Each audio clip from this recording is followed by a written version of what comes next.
மக்களே வணக்கம். இன்றைக்கி நெல்லிக்காய் ஊறுகாய் எப்படி செய்கிறதுன்னு பார்க்கலாமா? 1/2 கிலோ நெல்லிக்காய் வாங்கிட்டு வந்திருக்கேங்க. நல்லா வாஷ் பண்ணி வச்சுருக்கேன். இதை நம்ம ஒரு இட்லி பானையில் போட்டு நல்லா ஆவி காட்டி வெந்ததுக்கப்புறம் எடுத்துகிட்டு வரலாம். வாங்க பார்க்கலாம். நல்லா வெடிச்சிருக்கு பாருங்களேன்.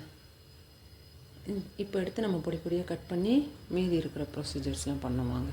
நெல்லிக்காயை இது மாதிரி பொடியாக கட் பண்ணி எடுத்துக்கணும். நம்ம பொடி ஒன்று ரெடி பண்ணி போடுவோங்க. அதுக்கு கடுகு, அதுக்கப்புறம் வெந்தயம், நெக்ஸ்ட்டு சீரகம், இதெல்லாம் சேர்த்து பொன்னிறமாக வறுத்து எடுத்துக்கணுங்க. பாருங்கள், கடுகு நல்லா வெடிக்குது. அதே மாதிரி வெந்தயம் சீரகம் பொன்னிறமாக வதங்கிடுச்சு. இப்போ அடுப்பு ஆஃப் பண்ணிக்கலாம். பாருங்கள், நல்லா செவந்திருக்கா. இப்போ ஆறுனதுக்கப்புறம் நான் ஒரு சின்ன குட்டி உரல் வச்சுருக்கேன். அதில் போட்டு இடித்து பவுடர் பண்ணி எடுத்துகிட்டு வந்துடுறேங்க. பாருங்கள், இந்த உரல்லே போட்டு நல்லா பொடியாக்கிட்டேன். நல்லா பவுட்ரு டைப்பில் ஆகிடுச்சு பார்த்தீங்களா? இதெல்லாம் வாங்க. நல்லா கடாய் சூடானதுக்கப்புறம் நல்லெண்ணெய் ஊற்ற போகிறேன். இதில் தேவையான அளவு நல்லெண்ணெய், கடுகு ஆட் பண்ணிக்கிறேன். கடுகு நல்லா பொரியுது. அது கூட சீரகம் கொஞ்சம், நெக்ஸ்ட்டு உளுந்து கொஞ்சம் போட்டுருக்கேன்.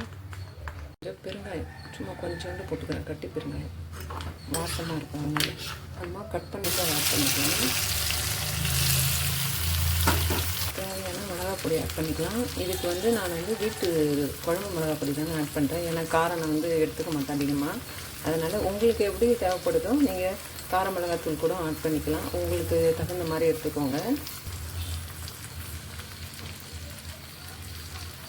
தேவையான உப்பு ஆட் பண்ணிக்கிறேன். இந்துப்பு ஆட் பண்ணிக்கிறேங்க. இப்போவும் பொடி பண்ணி வச்சுருக்க இந்த பொடியை போட்டுடலாம். ஓகேவா?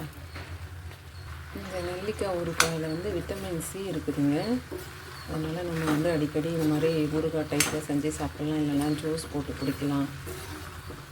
நம்மளுக்கு எப்படி சௌகரியமாக இருக்கோ அப்படி செஞ்சுக்கலாங்க. அவ்வளோதான் மக்களே, ஊறுகாய் ரெடி ஆகிடுச்சு.